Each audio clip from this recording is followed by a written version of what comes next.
Hey guys, Chris from Full Time Thriving Adventures. We're here at FDA headquarters in Florida.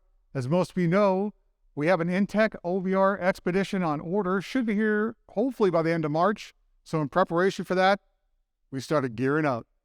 All right, we'll post the links in the description for all these products so you can check them out. We have a lot to go over, so let's get started. You've arrived at your destination. All right, guys, we're back, and we're going to start out with our water and sewer system. So first off, the OVR Expedition does not come with any water filtration system. So the first time we went out, and we got this two-stage Clear 2O water filter system. The first filter, when the water comes in, is a sediment filter. It gets out kind of those big chunks in the water, if you want to call it that. And then it goes into a carbon filter, which is a more fine filter. So we have two filter system. We have pressure gauges. So if the pressure starts going down, we know that the filter is getting clogged, and we can change the filter. So that's a good way to visualize instead of just blindly having to check your filters. They're also filled with oil, which is great to help them better in colder and warmer temperatures, the extremes. So the oil-filled gauges really help. Next, we have our Renator water pressure regulator. All right, this is nice because I can adjust this regulator. So the ones you just plug, screw on, and it's a set pressure. Sometimes they don't work great because it might either regulate it too much or too little. So this one allows me to set and adjust that as we go to different campgrounds. If the water pressure is too high or too low, I can get that in about that 40 PSI, 45, that's kind of where you want it. So it allows me to keep adjusting all of that. Next, we have our 0G 50-foot hose. We like this hose. It's very light. It doesn't kink. It's easy to kind of wrap up. As you can see, this is 50 feet in this little box. So it doesn't take up a lot of space, and it's very easy to get in, get out. Like I said, it doesn't kink.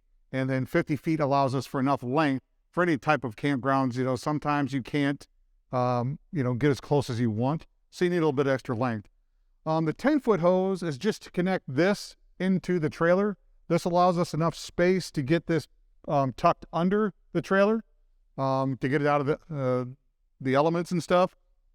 This is also mountable. So if you have a place in your trailer, you can actually mount this inside your trailer if you want to.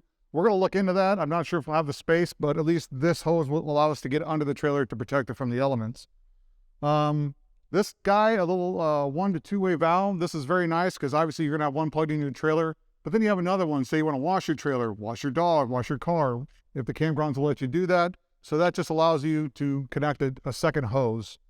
And then also we have our sewer hoses. Those are the Camco Rhino hoses. We have two 10-foot sections that gives us 20 feet. They also have the Sidewinder hose support, I guess is what you call it. That is also 20 feet. We found 10 feet. Doesn't give us a lot. You want 20 just in case, like you said, you have that long run to get to the sewer hose. And then what's nice about this too is you have a clear elbow. So you can see what's coming out and then if it's done flushing. So this clear elbow is really nice. So one interesting product that we found that I haven't ordered yet, but we're following Changing Lanes. A lot of you guys might know them, but they found a neat product at the Hershey show called Dump Buddy. And when these things sit in the pipe going into the ground, they can get loose, fall off. Well, this Dump Buddy clamps onto the hose and then comes over the top of this to hold this down. I really wish I had this to show you guys. We're probably going to end up getting it because this has happened to us a lot, and it's a really cool thing. So look up Dump Buddy, and hopefully that'll help you secure your hose better. All right, next we're going to talk about power and electricity. First off is our Firman 3386 generator. This has 3,650 starting watts and 3,300 running watts. All right, this is part of their Whisper series. They say it's very quiet. 54 decibels at about a quarter load is what they're saying. 1.8 gallon tank. They said it'll run about 9 hours. Obviously, that's load dependent. It already has a 30 amp RV plug receptacle in there. It can run in a parallel. It has a remote start. Has a very nice handle on it, so you can roll around very easily. We bought this one specifically to fit in our truck because we have a hard top on our truck bed. This will fit underneath it very nicely. Next, we have our Firman 30-foot retractable extension cord. It's a 12-gauge cord. It has 3 plug in it. It can be mounted. It has the ability to be mounted. I'm not sure we'll do that, but we'll want to be able to move it around, but it has that capability. Next, our Battleborn lithium battery, 100 amp hour.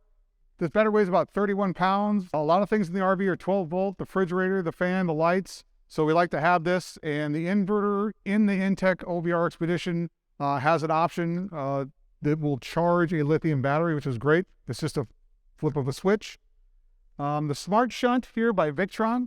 This wires in line with the battery. This allows you to monitor your battery from your phone, so you don't have to wire any kind of monitor in your RV. You can just check the app on your phone, and it just wires in line with the battery.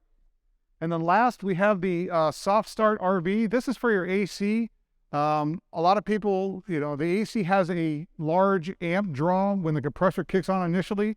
This will help reduce that by about 50 to 70%, which is great if you're running it on a generator, or you have two ACs on a 30 amp service, or maybe you're doing like a large battery boondock package. This will help reduce that initial amp draw, which will allow you to run the ACs a lot better. All right, guys, our last section here is safety. This is all the stuff we like to use to be safe on the road and at the campsite. The first one is our Surge Protector, our 34931 by Southwire. This has you plug it in, it has a 10-second startup. It's going to look for open grounds, open neutrals. It'll protect from surge, and it has a display of volts and amps that are being used and coming in, which is great. Also, this comes with a wireless monitor that you can plug in or hook up inside your RV, so you don't have to go outside to see what's going on with your Surge Protector. So you can mount this on the wall somewhere around your control panel. Makes it nice. You don't have to go outside and look at it. Very nice handles here on both sides to pull and plug in. And also, we got a very thick lock because it has a nice locking mechanism here. So pick that up. Camco makes this very nice thick lock, very robust. That way you can keep your Surge Protector safe. One thing we found out from our dealer is that they will not let us take the RV off the lot without a brake control. Our truck does not have one, so we found this Kurt EcoMobile brake controller. This plugs into your 7-way pin, and then it's wireless through your phone, so you control all the brake settings and stuff through your phone. We haven't used this yet, so it'll be interesting to see how that works out later, but it's something we had to have, otherwise our RV would not leave the lot. Next is our Furion backup camera. This is the 7-inch screen. This is very nice. Our Intech trailer is already pre-wired for the camera. So we bought this on our own. We've used this before in our fifth wheel. It worked out very well. And so once the RV comes in, we'll have them install that. Obviously, that gives us a lot of peace of mind. The camera has a microphone. So if people can actually talk, if you're trying to back up, the person that's helping you back up can actually talk, and you can hear them through the microphone, all right? Mopica propane tank monitors. These are very nice. They're very thin, slim. This is also connected to an app on your phone. Basically, you mount these little pads on the bottom of the propane tank, and it'll help you, it'll read how much propane is left in your tank. That's why there's no guessing. You don't have to go outside and look at the valve. You look at your phone. These have been pretty accurate. We've never had a problem with these. It's really helped us out to know when we're getting low on propane without having to guess. Next is our TST tire pressure monitoring system. We have 6 sensors. We got 4 for the trailer and 2 for each spare tire. Our truck already has a TPMS system in it, but we need to monitor our spare tires as well. A lot of people forget about those. So we have 4 for the trailer and 1 for each spare tire that we have. And it comes up with a nice color display. You can set your high and low temperature warnings. It'll give you a lot of information here, and you can set that up as you need to. It works really well, and it does come with a repeater. Some trailers are longer than others. Our fifth wheel, it was 43 foot, so we needed that repeater to help get the signal up there. It wires into your battery, and it works out pretty well. This is a new product as well. This is the Vantrue, let me see if I'm saying that right. Yeah, the Vantrue N4 dash cam. This has a 160 front view and 130 degree rear view camera. So you have 2 cameras. It also has a in-cab camera. So this will also display all 3 videos on this little, I think it's a 2.4 inch monitor. It has night vision capability. It will record in 4K. If you're doing all three at the same time, I think the most you can get is 1080p if you're recording all three at the same time. But that's a little peace of mind for us. Plus, this little backup camera is nice because that'll allow us to see what's going on in the back of the truck. It'll help us see the trailer. So with a lot of peace of mind, and also accidents. I've heard a lot of people use these videos. If they get hit and they're recorded, you have it, and you can really kind of go with the own story. It's a safety thing, you know, you have the right story. Next is our base pads. We found these at the RV show in Tampa. Stromberg Carlson makes these. They make them in different sizes. I believe these are, what, the 6-inch? Yeah, 6x9. So these are going to be for our stabilizer jacks. Just gives us, you know, we don't have to carry around pieces of wood. They've got nice handles. We can bundle them up, and there's just something flat so they don't press in, especially if you're on grass, mud, things like that. You can put those below.